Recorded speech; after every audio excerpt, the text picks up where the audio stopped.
Alright, let's look at a few examples out of 4.5, some that will be similar to your homework problems. I want to start with number 15, where we have the limit as t approaches 0 of 5 to the t minus 3 to the t over t. Now, what does this tend towards? Well, if you put 0 in, 5 to the 0 is 1, 3 to the 0 is 1. You get 1 minus 1 over 0.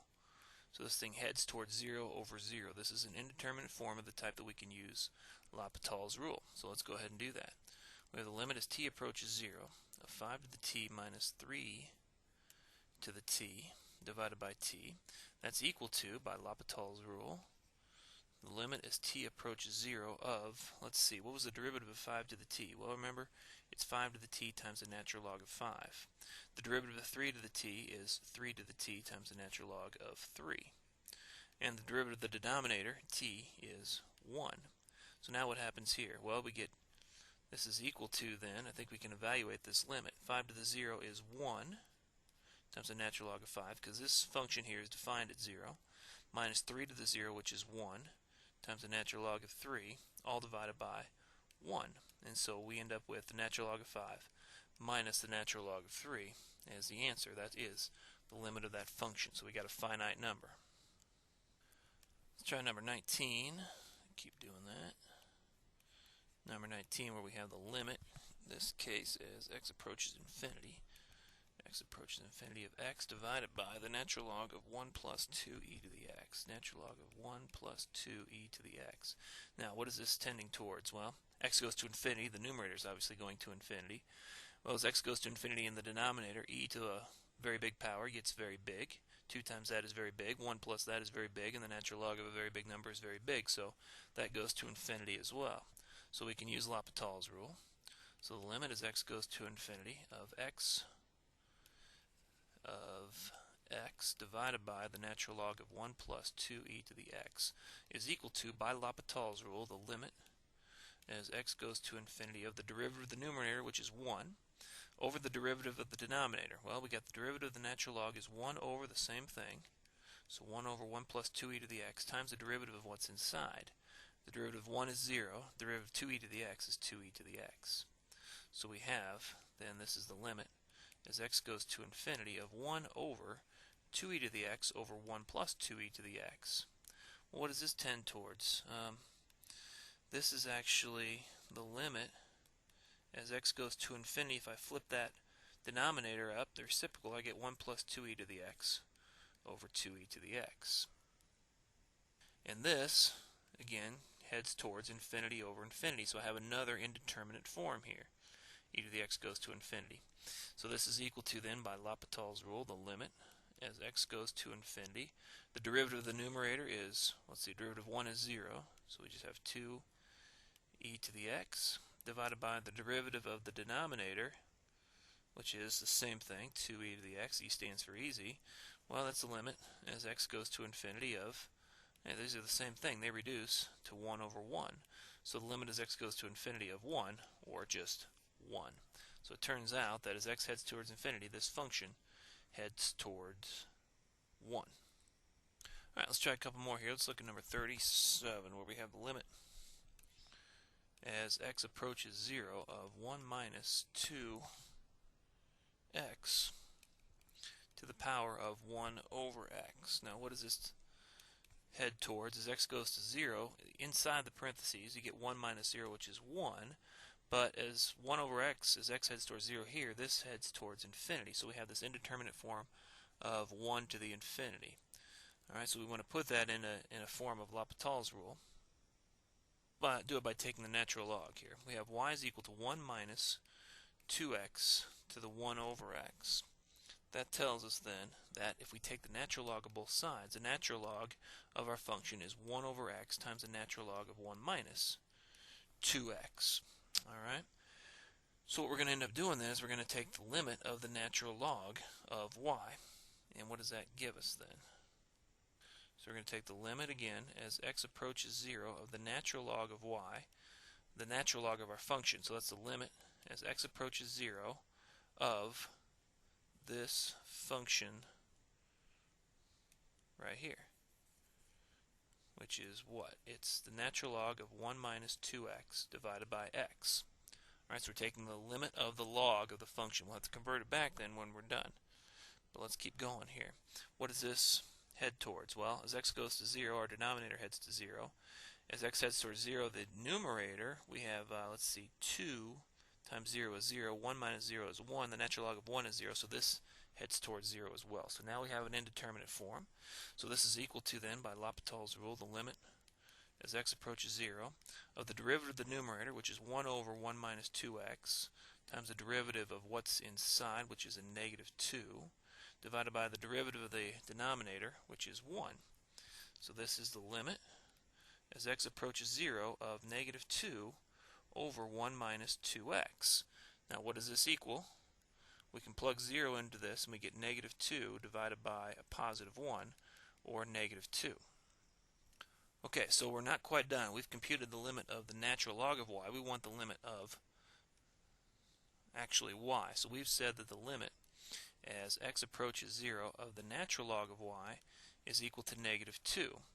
Well, we're going to use the fact that we can rewrite y as equal to e to the natural log of y.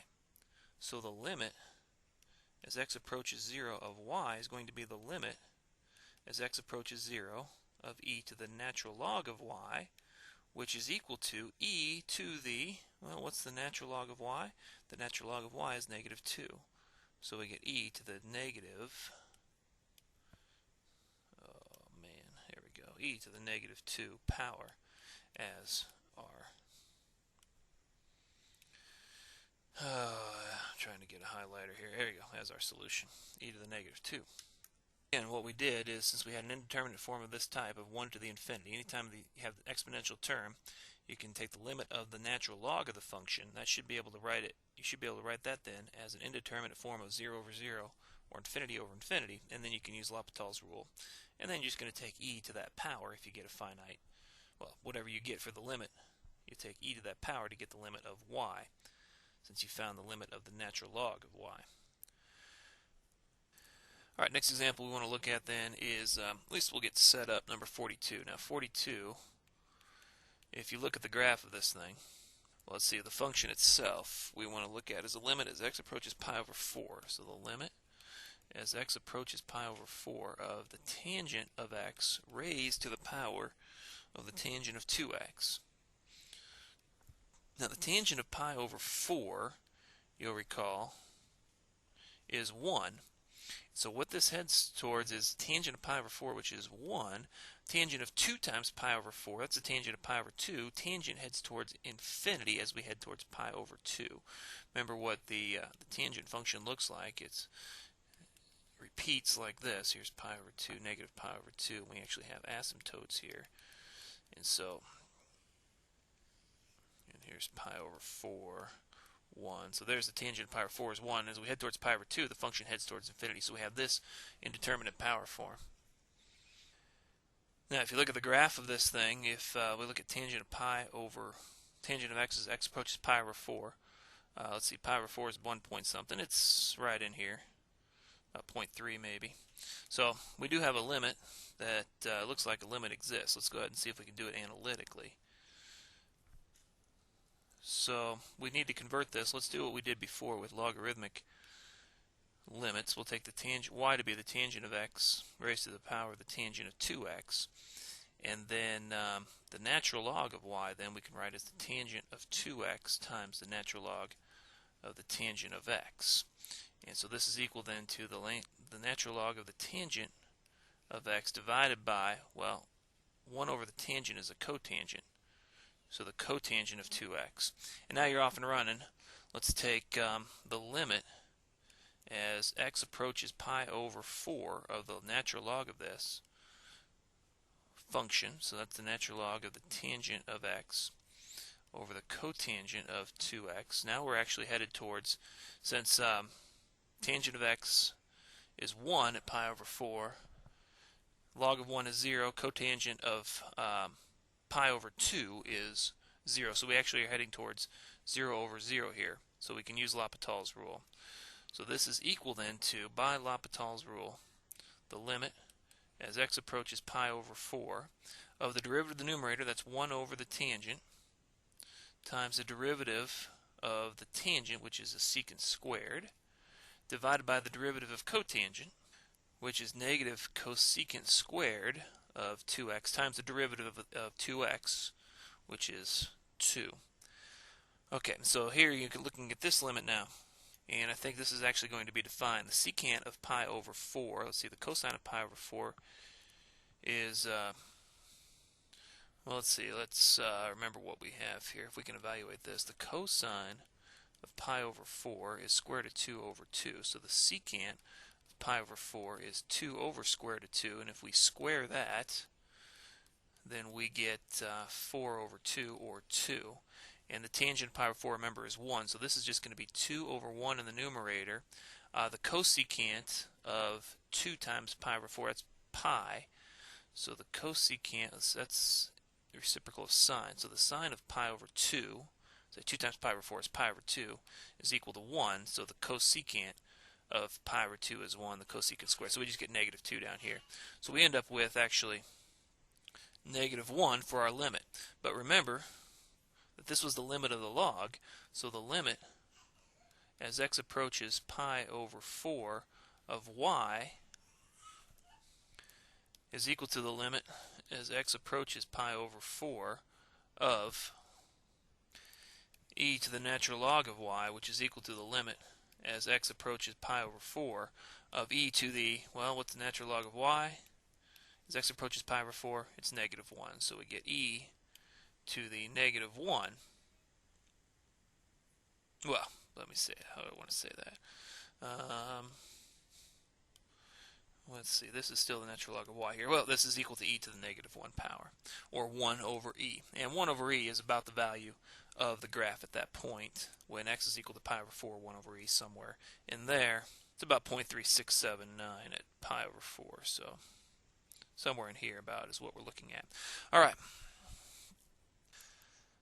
Let's do one more problem then. Let's at least set up number, how about number 48, where we have the function f of x equals x times e to the negative x squared. Now, let's go ahead and just write this as x over e to the x squared. We want to find the asymptotes. So the asymptotes, remember, are going to be, first of all, the limit as x goes to positive infinity of x over e to the x squared. You can see that this is an indeterminate form. It's infinity over infinity as x gets huge. So by L'Hopital's rule, this is equal to the limit as x approaches infinity of the derivative of the numerator, which is 1, divided by the derivative of the denominator. E to the x squared, the derivative of that is e to the x squared times the derivative of the exponent, which is 2x. Now this is equal to 1 over infinity, and of course that tends towards 0. So our asymptote as we head towards positive infinity is 0. Let's take a look at the limit as x approaches negative infinity of x over e to the x squared.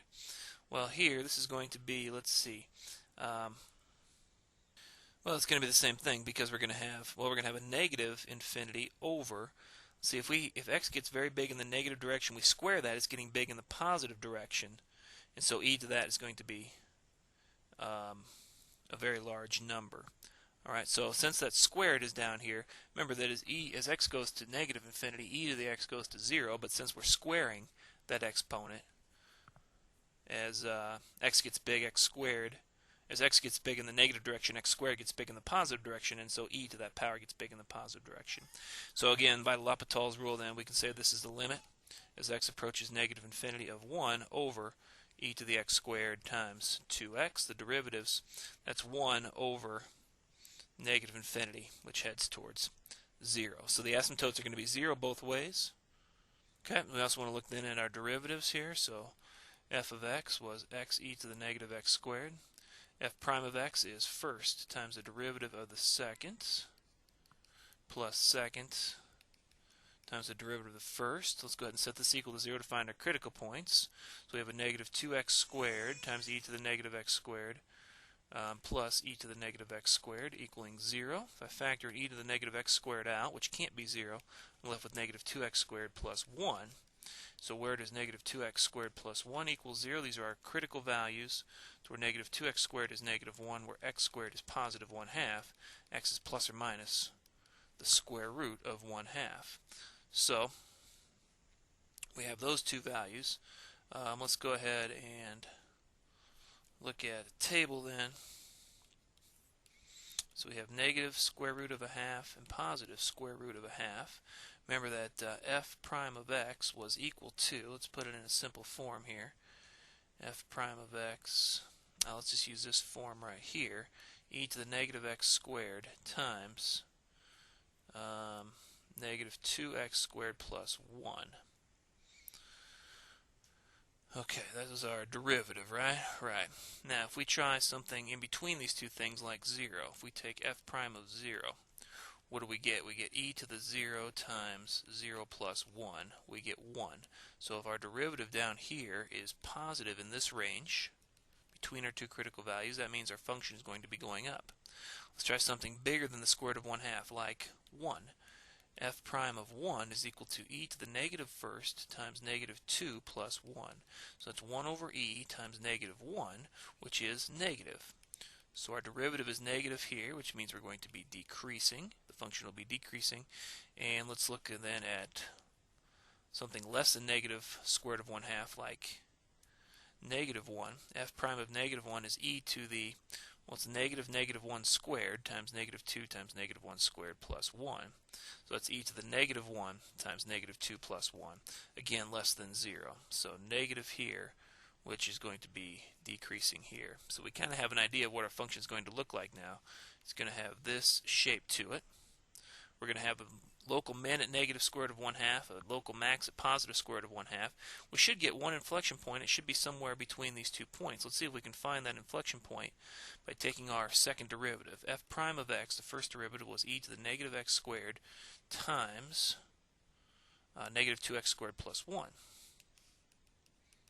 The second derivative, f double prime of x, is going to be the first times the derivative of the second, which is negative 4x, plus the second, negative 2x squared plus 1, times the derivative of the first, which is e to the negative x squared times the derivative of what's up top, negative 2x. So we got negative 4x e to the negative x squared. Let's see, and then we're going to have plus the quantity negative 2x squared plus 1 times negative 2x e to the negative x squared. So let's see what we can factor out here. We can get an e to the negative x squared out, and that leaves us with a negative 4x minus 2x squared plus 1. Let's see, let's do this a little bit differently. Before we do that, let's distribute that quantity through. So we have negative 4x e to the negative x squared. Let's run this through. That gives me a positive 4x cubed e to the negative x squared minus 2x e to the negative x squared. So I just distributed that.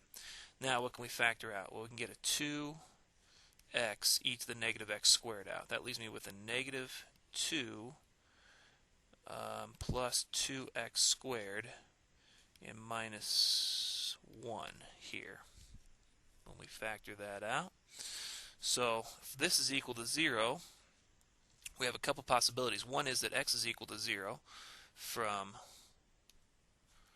this right here. E to the negative x squared can't be 0. 2 can't be 0 because it's 2.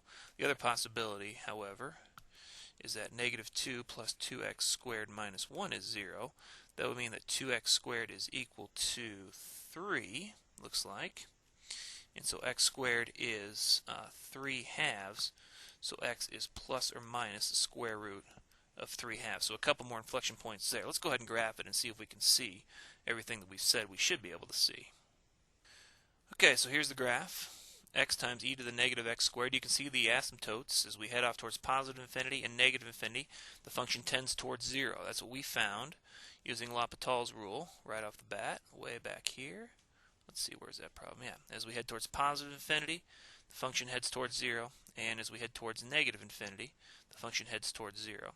We found two critical points, plus and minus square root of 1/2. That's this point right here, the max, this point right here, the min. Remember, we found that by finding the critical values, taking the first derivative, setting it equal to 0, and then using the first derivative test to determine where the maxes and mins were. Max at positive square root of 1/2, min at negative square root of 1/2. So that plays out on our graph. And we have inflection point 1 here at 0, where we change from concave up to concave down, and then another here we change to concave up again over here, and we change from concave up to concave down over here, that's the positive square root of 3 halves and the negative square root of 3 halves, which we found by taking our second derivative and setting it equal to 0. So we got a pretty good idea of what the graph is going to look like, and that was verified by the actual graph. Alright, that's it for 4.5. Should be in good shape for your homework. The password is... it's atoll, A-T-O-L-L, which, as we all know, is a coral island consisting of a reef surrounding a lagoon. Atoll, A-T-O-L-L, is your password for 4.5. Let me know if you have any questions.